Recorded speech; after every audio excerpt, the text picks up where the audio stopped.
Buenas tardes, queridos estudiantes. Vamos a empezar nuestra sesión de filosofía y lenguaje. Estoy presentando una comunicación que hice para el 9º Encuentro Ecuatoriano de Filosofía en el año 2006, titulado Lo difuso y la dificultad del tobogán. Quiero ya concluir las ideas principales que están en esa comunicación y luego ampliar un poco más de detalles. Con eso creo que terminaré el día de hoy el tratamiento de esta temática. Bien, empecé el día de ayer indicándoles cuál era una de las características principales de lo difuso, y muchos autores relacionan lo difuso con la falsedad del principio de tercero excluido. Entonces, tenía que ver con la indeterminación.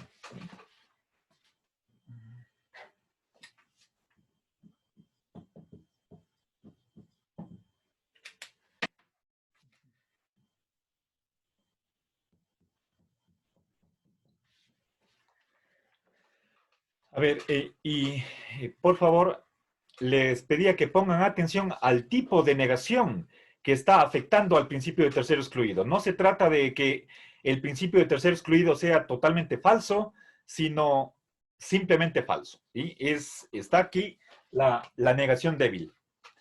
Lo que sí es totalmente falso es la versión absoluta del principio de tercero excluido. Esa es la versión parmenidia, que Lorenzo Peña lo denomina el PESI, el principio de exclusión de las situaciones intermedias. Bien, entonces, que sea falso el tercero excluido significa que no es totalmente verdadero. ¿Sí?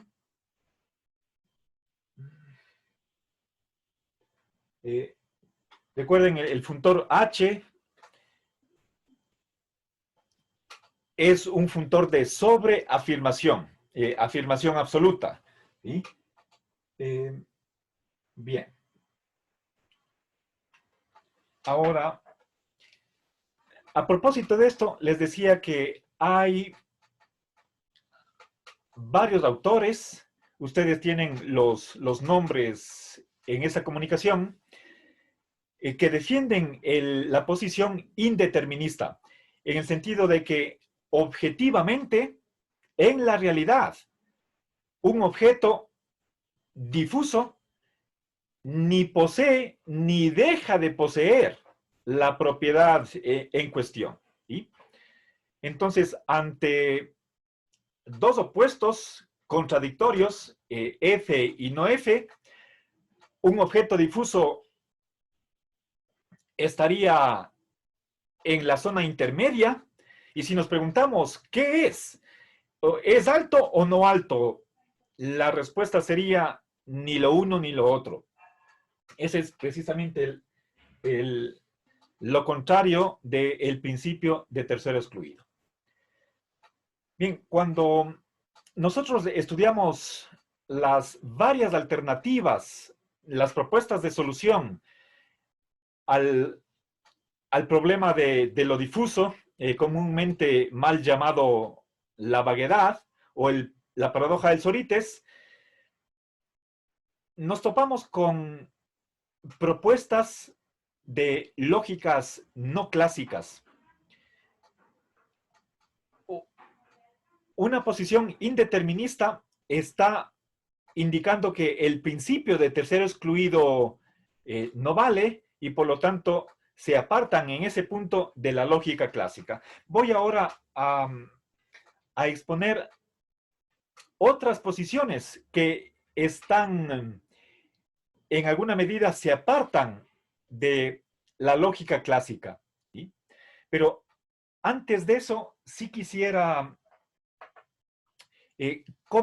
hacer un pequeño comentario adicional a esta cuestión de la indeterminación.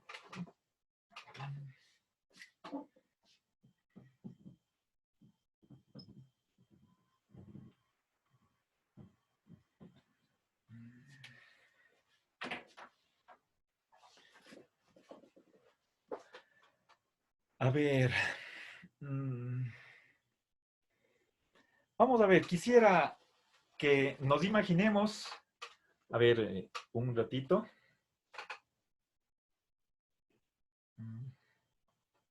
Ya, tengo en mis manos un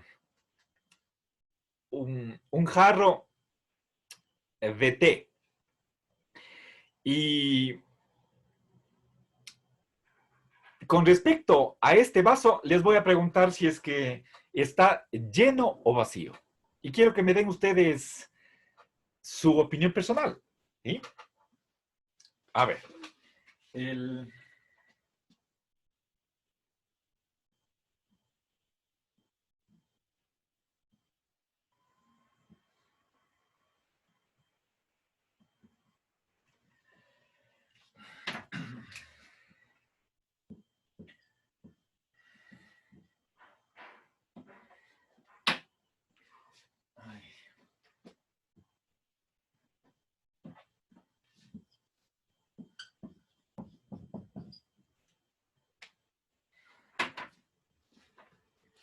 Bien, hay dos opciones. Sabemos que estas dos cualidades son contrarias. El, Creo que no necesariamente el uno se define por la negación del otro. ¿Sí? Bien, si es que tuviéramos nosotros este par de opuestos, y yo les pediría que escojan cuál de ellos, ¿sí? Para quienes no se fijaron, me estoy refiriendo a esta situación, ¿sí? Bien, entonces voy a utilizar el conversatorio para hacer una votación. Voy a empezar por la primera opción, que es la de estar lleno. Y, a ver, quisiera que aquellos estudiantes que están de acuerdo con que sí está lleno, por favor en este momento pongan, simplemente escriban yo, y voy contando. ¿Sí?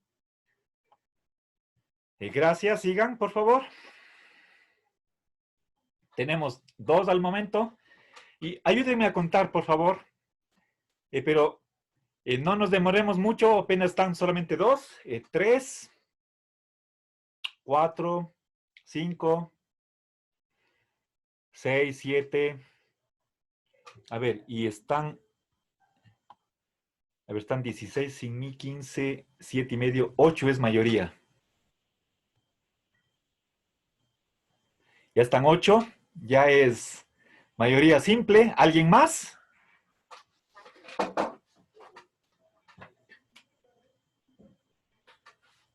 Bien, ahora voy a escribir la segunda opción.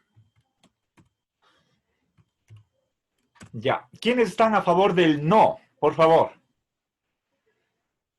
Bueno, era, perdón, sin signos de interrogación. Un no categórico. A ver, perdón, quiero decir vacío, está vacío. Un ratito, suspendamos la votación un momento. La segunda alternativa es vacío, ¿sí?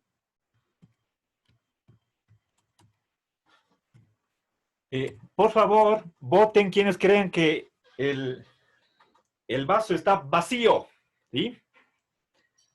¿Ya? A ver si...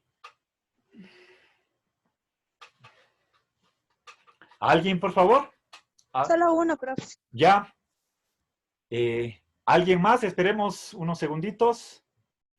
Creo que, creo que tenemos ahí minoría de a uno. Bien, nadie más, ¿ya? En caso de que alguien... Voy a cerrar la ventana del conversatorio, ¿ya? Quedamos con uno. Bien, ahora... Veamos, están 9 estudiantes, pero son 15, faltan 6, ¿sí? Ahora, ¿qué pasa? Y discúlpenme que no les puse esta alternativa al comienzo. ¿Qué pasa si pongo ni lleno ni vacío. ¿Sí?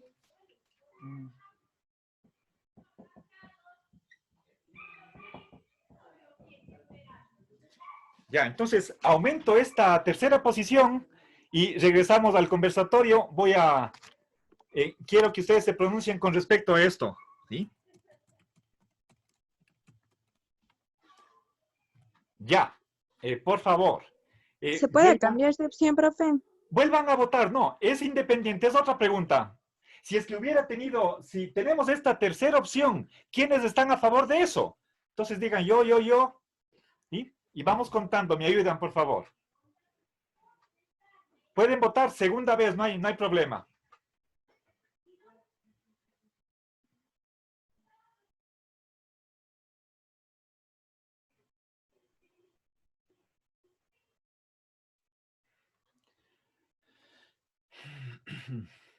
Están 6, profe. Yo conté 7. A ver. 7.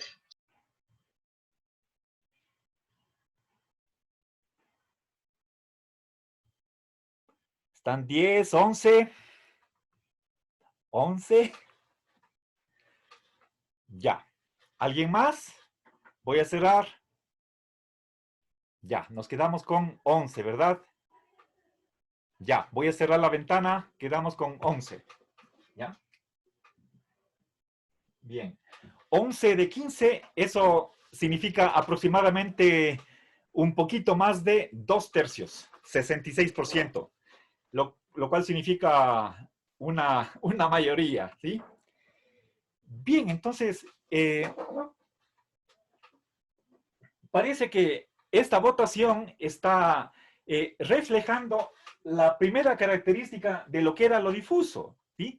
Pero tomemos en cuenta lo siguiente. Si nosotros reflexionamos un poco sobre el significado de ambos atributos, ambas cualidades, parece que nos estamos refiriendo a extremos, ¿sí?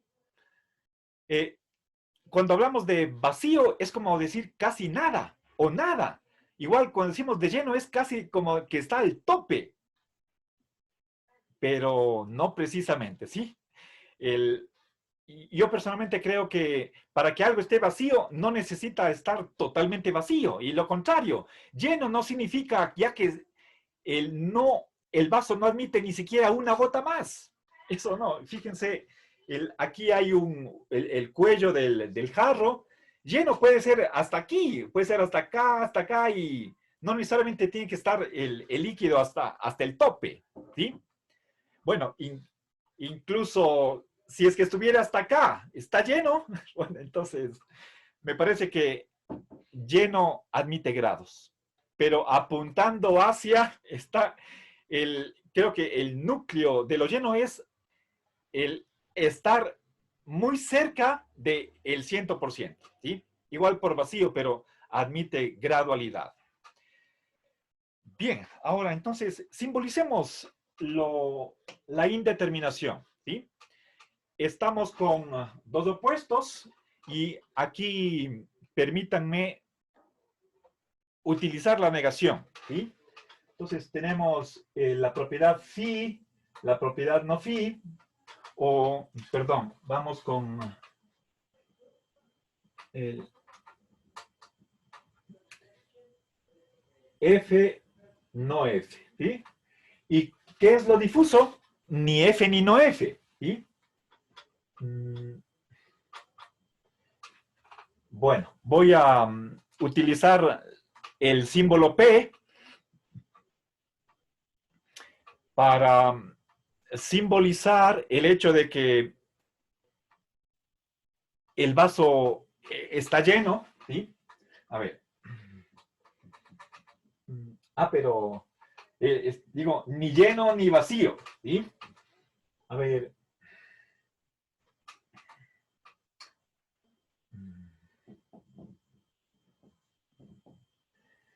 Y si me permiten simbolizar el uno de los opuestos por medio de la negación, entonces tendríamos esto, ¿sí?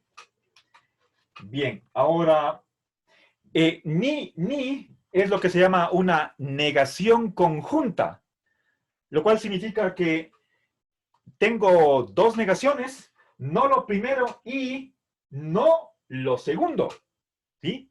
Entonces, en el fondo, tengo aquí una conjunción de dos negaciones, ¿sí? Esto es no y no, ¿sí?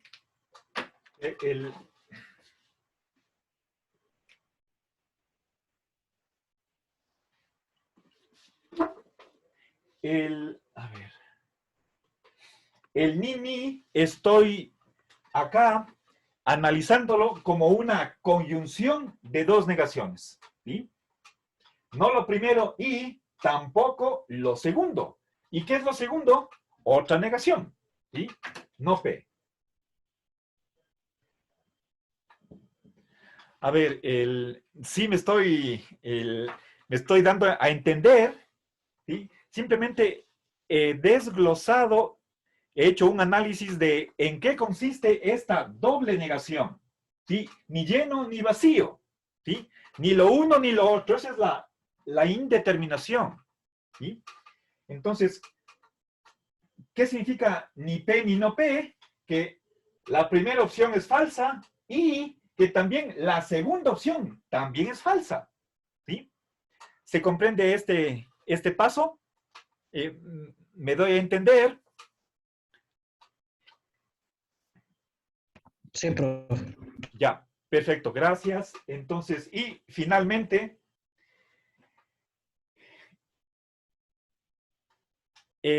tanto en la lógica clásica cuanto en una no clásica, una doble negación equivale a una afirmación, ¿sí? Independientemente, a ver, en la lógica clásica, el principio vale para la negación fuerte. En una lógica como la de Lorenzo Peña, la doble negación vale para la negación débil, ¿sí? Estoy aquí utilizando negación débil, y si simbolizara esto con la negación fuerte en la lógica clásica, también vale ese principio, ¿sí? Entonces, dos negaciones equivalen a una afirmación. Luego, ¿qué me queda? No P y P, ¿sí? Si elimino las dos negaciones, ¿y con qué me quedo? Con una contradicción, ¿sí? Entonces, el afirmar y negar lo mismo. Eso es contradictorio. Fíjense entonces, si nosotros definimos lo difuso por la indeterminación, a la final, por lógica, llegamos a concluir que lo difuso es contradictorio, ¿sí? Pero, obviamente, esto, ni lo primero ni lo segundo puede ser aceptado por la lógica clásica, ¿sí? Bien, entonces, no sé si ustedes, perdón, más bien, no sé si me estoy dando a entender la gravedad que tiene este problema con respecto a la lógica, ¿sí? Si yo les preguntara a ustedes, ¿qué significa estar lleno? ¿Qué significa estar alto? ¿Qué significa ser rico? ¿Sí? Les he puesto adjetivos que están designando cualidades, ¿sí? Y me pregunto, ¿cuál es el significado de esas palabras? El problema que estoy tratando de manifestar, de expresar, es de que lo difuso está en contra de la lógica clásica, ¿sí? Vimos que, bueno, voy antes de pasar a otro tema, quisiera que entonces de aquí saquemos una lección. Si es que efectivamente lo difuso se define como una indeterminación, pero si quieren ustedes estoy hablando de Aquí, a propósito, estoy utilizando la negación débil, ¿sí? Si es que esta y obviamente lo que está acá, ¿sí? Desde el comienzo, tengamos cuidado de no confundir negación débil con negación total.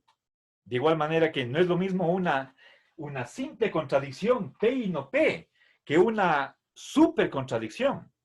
Si es que nosotros reemplazáramos esta negación débil por la negación fuerte, entonces esto es absurdo, ilógico, tendría que ser rechazado. Pero si se trata de que simplemente este vaso está y no está lleno, está y no está vacío, ¿sí? Entonces podemos aceptar ambas cosas, ¿sí? Esto es una contradicción y además podríamos aceptar que esto es falso, ¿sí? Esto es, por lo tanto, verdadero y falso. A ver, si quieren, pongamos acá, ¿sí? Tengo P y no P.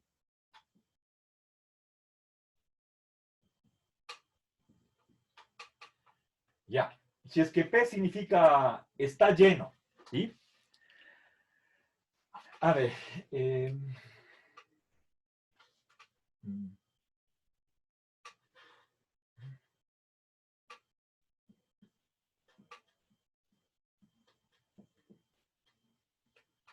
Bien. A ver, verán, volvamos acá. Solamente 8 personas me dijeron que esto es verdad. El vaso está lleno, ¿sí? Pero eran 8 personas de 15. Eso es mayoría simple. La mitad matemáticamente es 7,5. De 15 estudiantes, 8 están de acuerdo con que el vaso sí está lleno, ¿sí? Ahora, 7 estudiantes no están de acuerdo con esa posición. Ahora, el día de ayer yo les decía que si es que tanto el maximalismo como el discontinuismo nos conduce a consecuencias que son inaceptables, totalmente insatisfactorias, entonces para evitar esos problemas, lo mejor era admitir los grados, ¿sí? Grados en la posesión de una propiedad. La propiedad de estar cerca admite grados, ¿sí? Podemos decir que el arroz es más nutritivo que la leche. Entonces, eso es grados. Yo puedo comparar dos objetos por lo que respecta a la posesión de una misma propiedad, ¿sí? El punto C está cerca de A, el punto B también está cerca, pero el punto B está más cerca, el punto C menos cerca, ¿sí? Ahí hay grados, cuestión de poco, mucho, bastante. ¿No creen ustedes que también eso podría darse? Bueno, y ya me anticipé al comienzo de esta clase, diciéndoles que la palabra lleno no significa totalmente lleno, ¿sí? Hay grados de llenura, al igual que grados de vaciedad. ¿Están o no de acuerdo con eso? ¿Sí? A ver, hagamos el...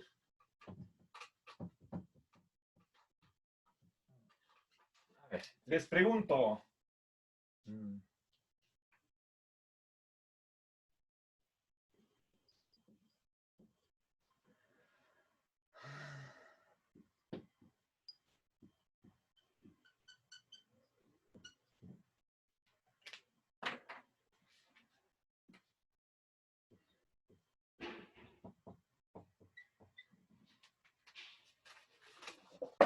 Bien, verán. Concentrémonos en esta propiedad de estar lleno. Por ejemplo, podríamos hablar de que el bus está lleno, pero para no cambiar de ejemplo, continuemos con la cuestión del vaso, ¿sí? Está lleno, ¿sí? A ver, fíjense, tengo aquí un jarro. Si es que está aquí, estará lleno. Acá, acá.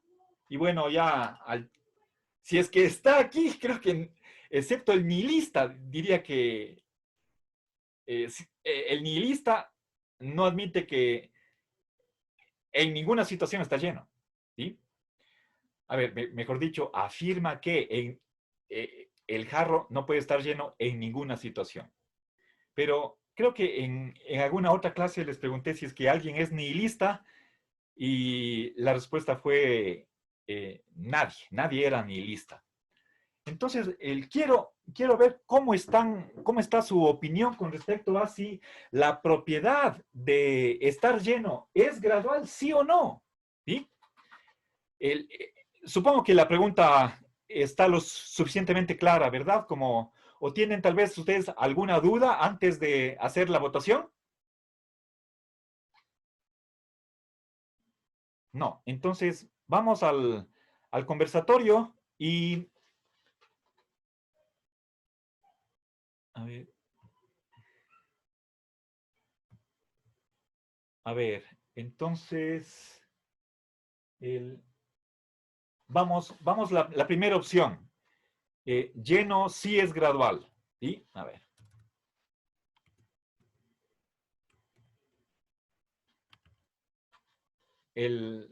Podemos hablar del predicado, o eso en el sentido lingüístico, o directamente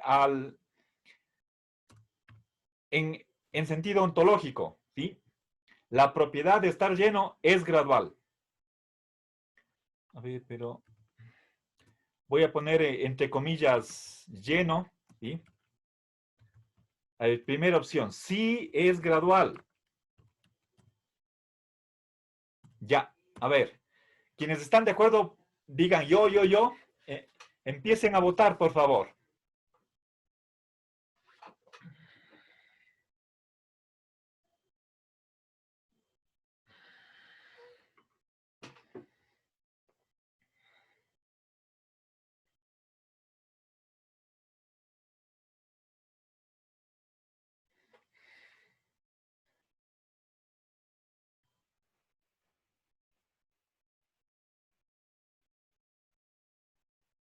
Ya.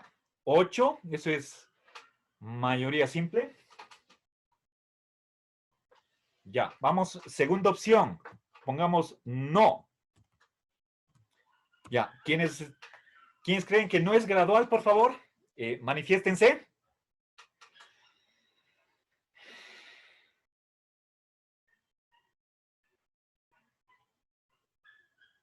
Hasta ahora ninguno.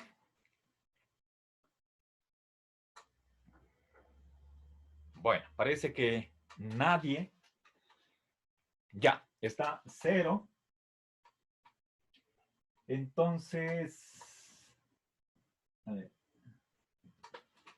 Vamos a ver, indecisos, supongo que van a ser el resto.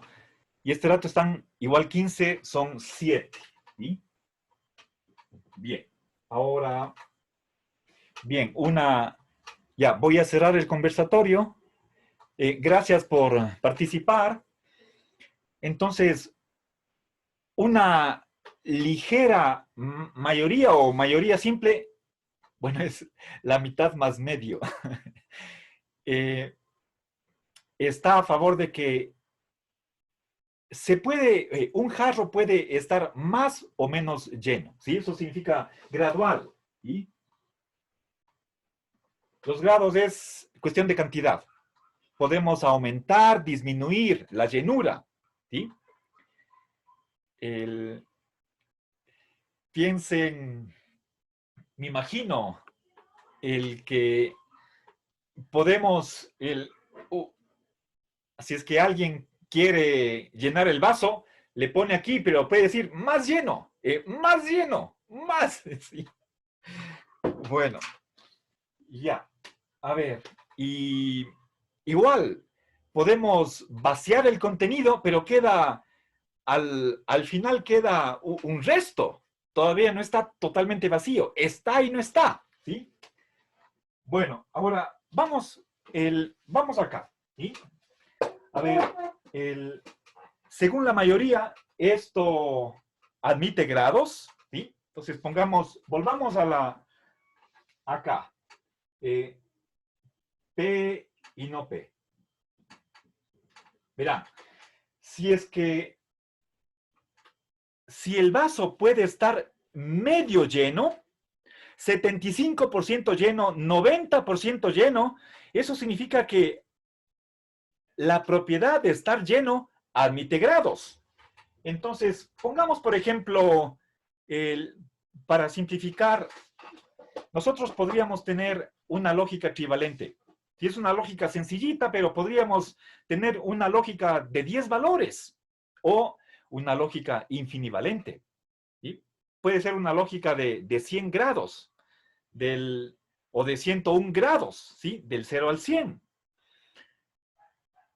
Bueno, digo, para simplificar las cosas, supongamos que simplemente hay 3 grados, 1, 0 y medio. ¿Sí? Bien, supongamos que si yo les pregunto, ¿el vaso está lleno? Y la respuesta es 50%. ¿Sí? Entonces, si es que la propiedad de estar lleno es gradual, eso significa que no es una cuestión meramente de o todo o nada, o 1 o 0, sino que también puede admitir grados. Por ejemplo, 50%.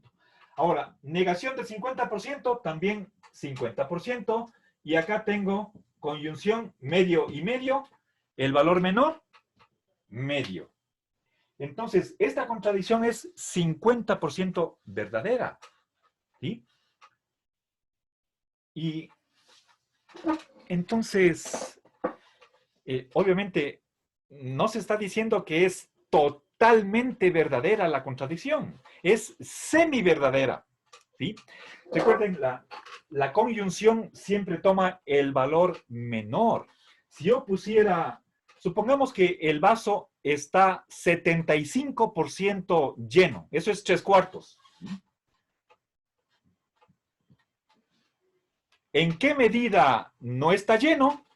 ¿Sí? En aquella medida que le falta para llegar al 100%. ¿Sí? En una escala. ¿Sí?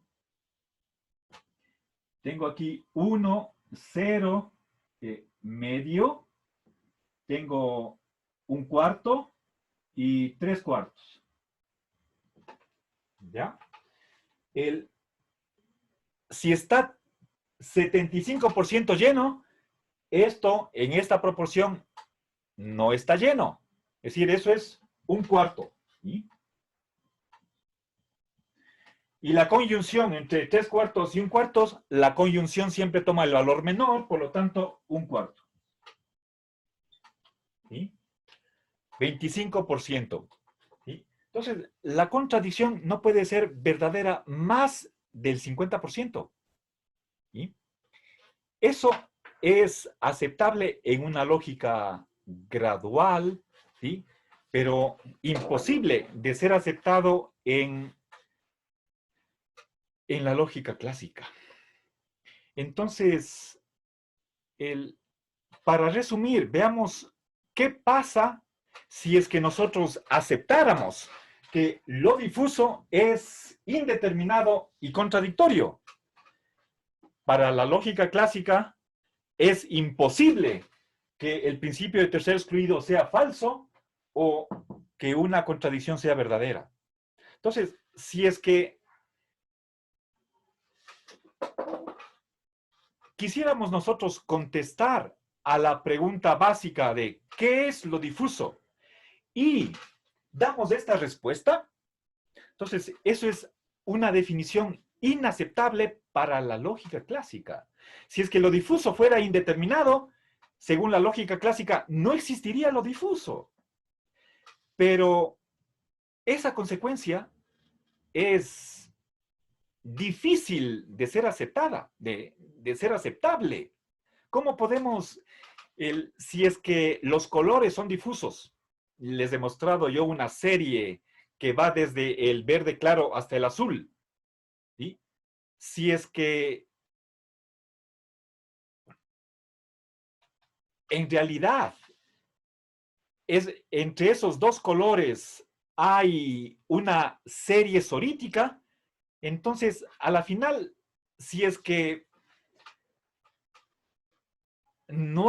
si es que lo difuso se define por la serie sorítica, entonces no habría colores, perderíamos las propiedades fenoménicas. Entonces, fíjense ustedes en qué problemas, a qué problemas nos conduce la lógica clásica. ¿Sí? Esto que les acabo de decir, voy a poner en el pizarrón porque es importantísimo. ¿Sí? A ver, para la lógica clásica, a ver.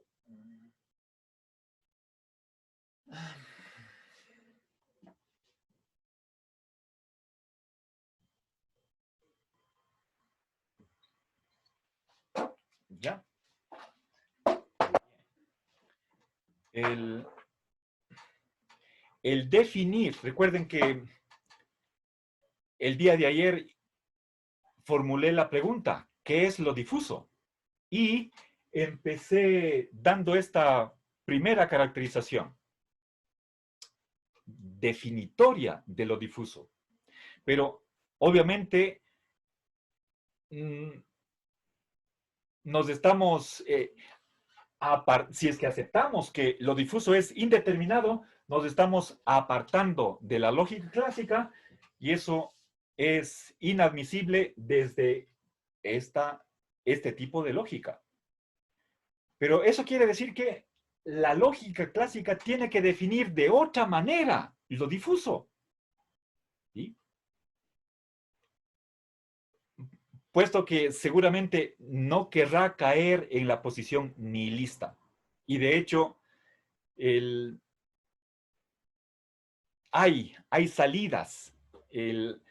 Aparte del nihilismo, hay otras soluciones que voy a avanzar a introducir dos soluciones más que no hemos visto hasta el día de hoy. A menos que simplemente de pasada les he dado el nombre y nada más. ¿Sí?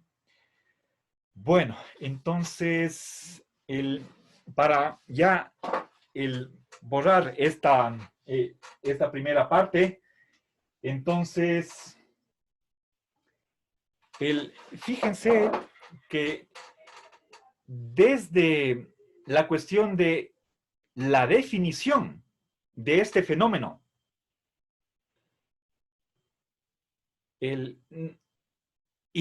la mera definición de qué es lo difuso ya acarrea serios problemas para la lógica clásica.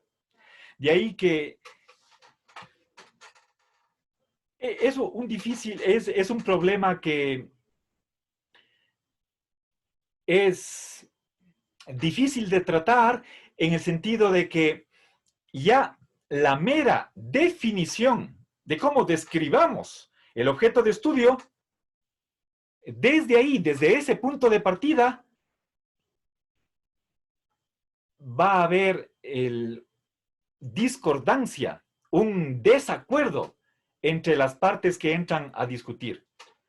¿Cómo podríamos nosotros definir lo difuso de tal manera que estén de acuerdo con esa definición, tanto lógicos clásicos como no clásicos? ¿Sí? A lo mejor no hay esa definición neutral. ¿Sí? Y uno cuando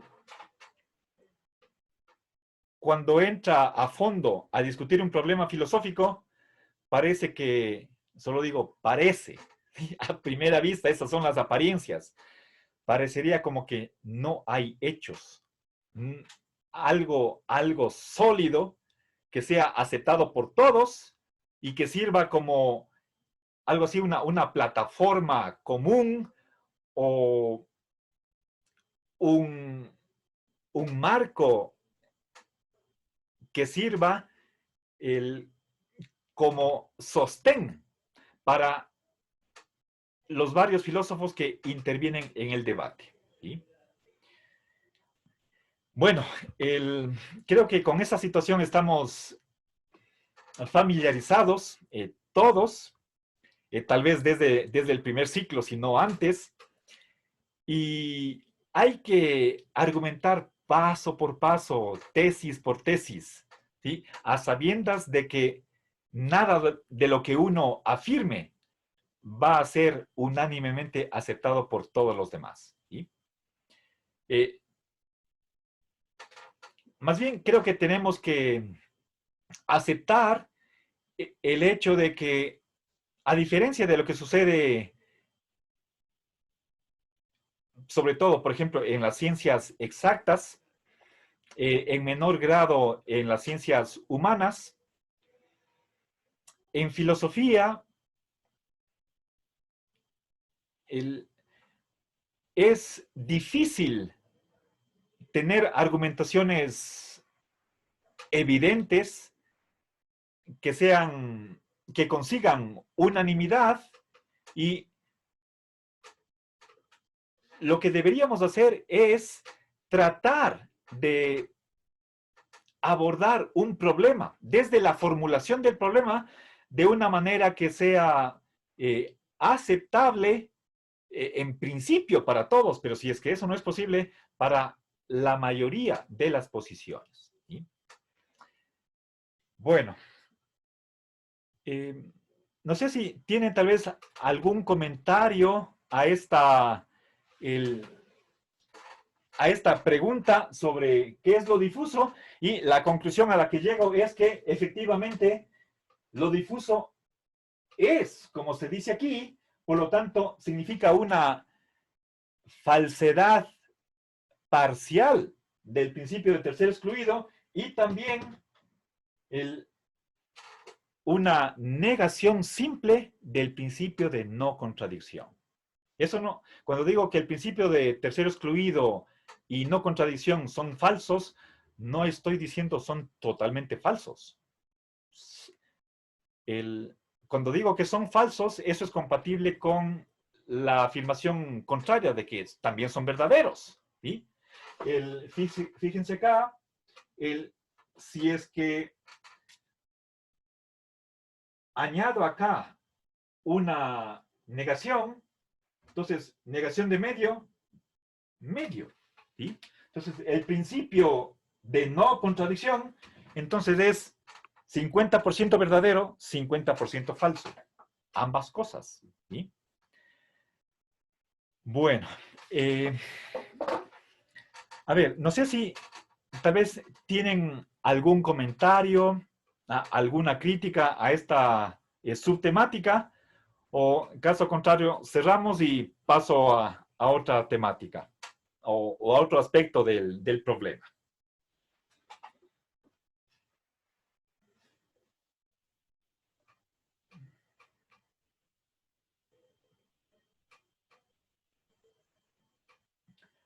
A ver, entonces, conclusión, ¿sí? Lo difuso es indeterminado, es contradictorio, ¿sí? Y nuevamente sale la cuestión de lo gradual, ¿sí? Aquí está, grados, ¿sí? Bueno, voy a borrar aquí el pizarrón. A ver, continuemos unos 10 minutitos más antes de hacer un receso. Ahora, quisiera presentar la posición que comúnmente se la conoce con el nombre de epistemicismo, cuyo representante más famoso es Timothy Williamson, ¿sí? Aunque no es el único, ¿sí? Bien, este autor es británico, no recuerdo, no sé exactamente en qué universidad está en nuestros días. Él publicó en los años 90 un libro precisamente con el título de Vaguedad, ¿sí? Y es si no estoy mal, la primera sistematización de la problemática general, y ahí, a ver, antes de él, Roy Sorensen tenía esta propuesta. Posiblemente es Sorensen el que aplicó ese título a esta posición de epistemicismo, ¿sí? Aunque yo personalmente, por lo que quieren defender ambos autores, me parece que más apropiado es el calificativo de agnosticismo, ¿sí?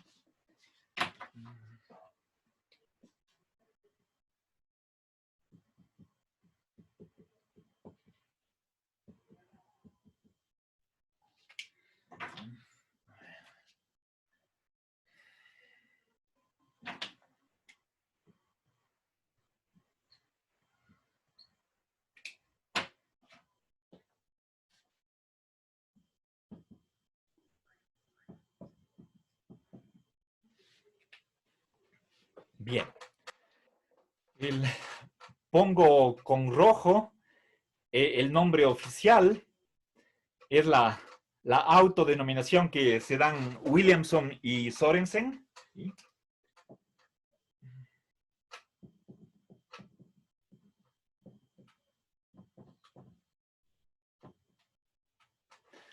¿Sí?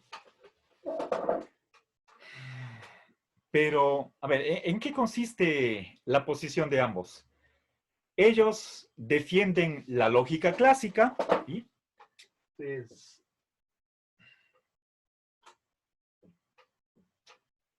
eso significa que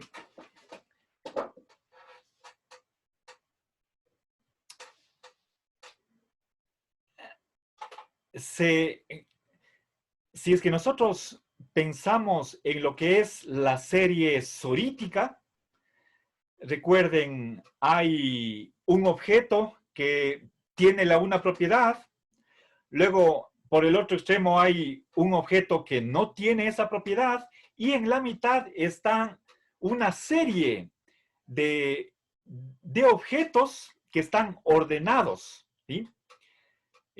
Recuerden la serie que va del color verde claro al azul, o podemos poner una serie de 2000 personas que están ordenadas por estatura, desde la más baja, que es 70 centímetros, hasta la más alta, 270 metros de estatura. Y la diferencia entre una y otra no es perceptible a simple vista, ¿sí? Nosotros no distinguimos a simple vista a dos personas cuya diferencia sea 1 milímetro, ¿sí? de altura.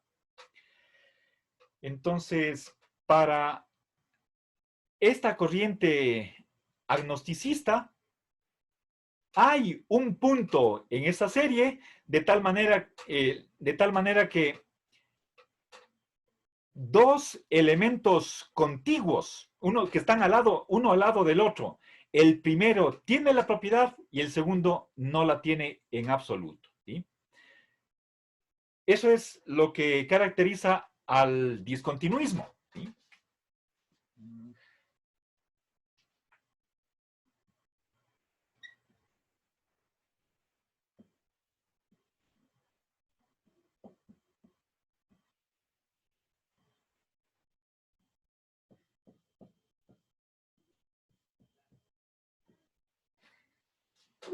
Bien.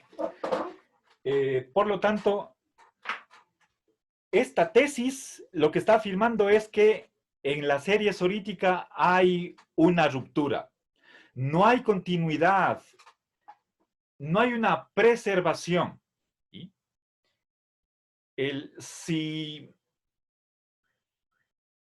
Si preguntamos cómo es la transición entre un opuesto y el otro, la respuesta es: hay un cambio abrupto, radical, hay una ruptura, un quiebre entre dos pares de elementos que son contiguos. A su vez, podría ser, por ejemplo, el, el, el miembro número 50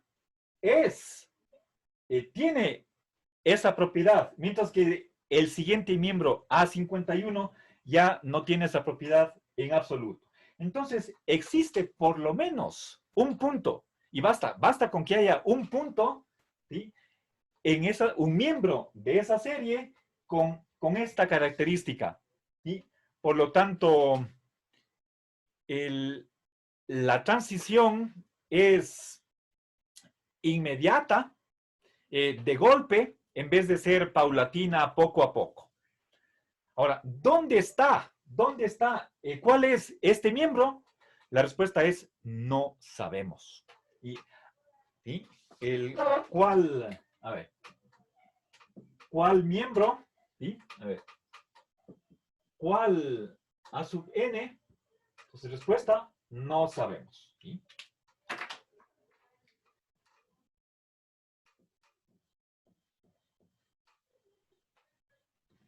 Bien. Entonces, es raro que ninguno de los dos autores, Williamson y Sorensen, no llamen a su posición agnosticista. Agnosticista, bueno, por supuesto, puede haber una justificación. ¿Quién es un agnóstico? En general, si es que nosotros nos hacemos la pregunta de ¿conocemos algo? ¿Tenemos acceso a por lo menos una verdad? El agnosticismo niega. Dice, no podemos conocer nada.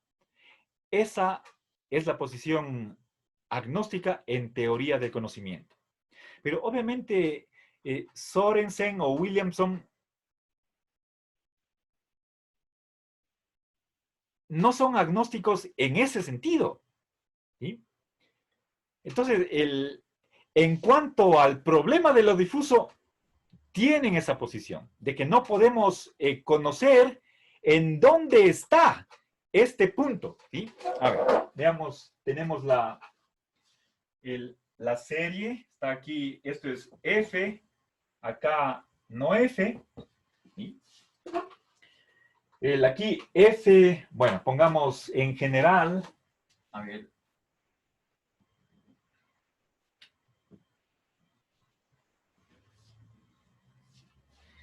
A ver, utilizo letras griegas. Bueno, lo mejor es que ponga mayúsculas, perdón.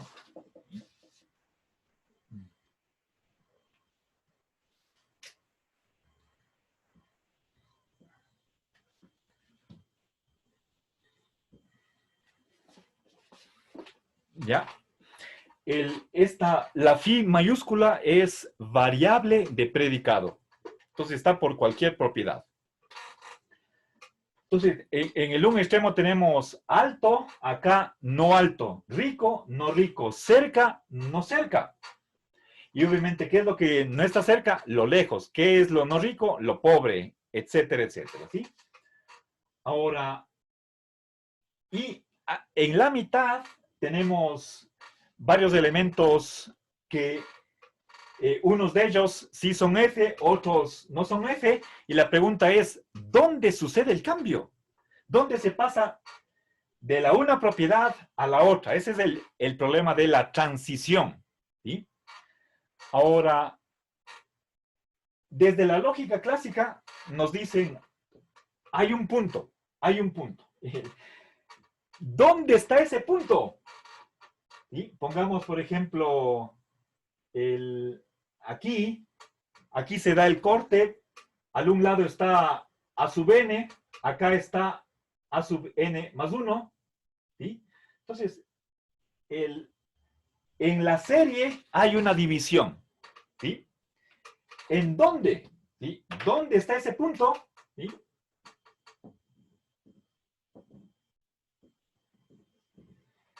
La respuesta es ignoramos, no conocemos.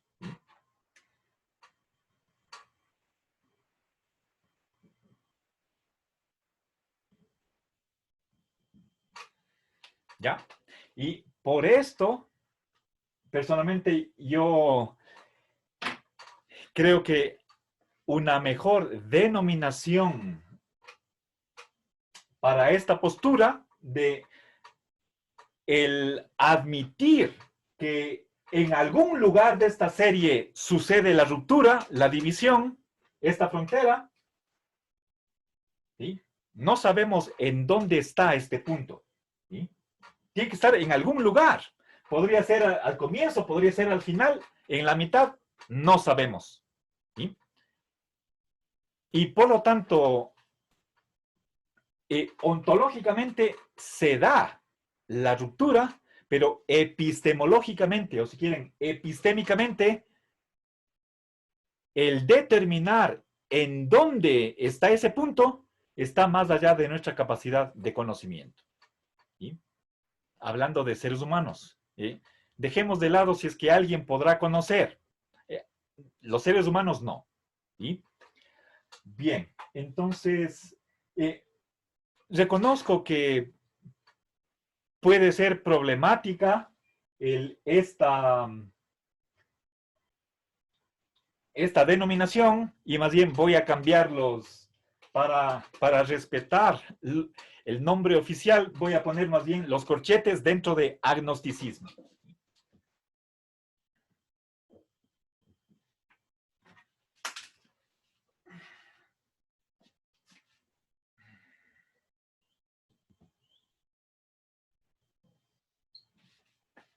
Ya.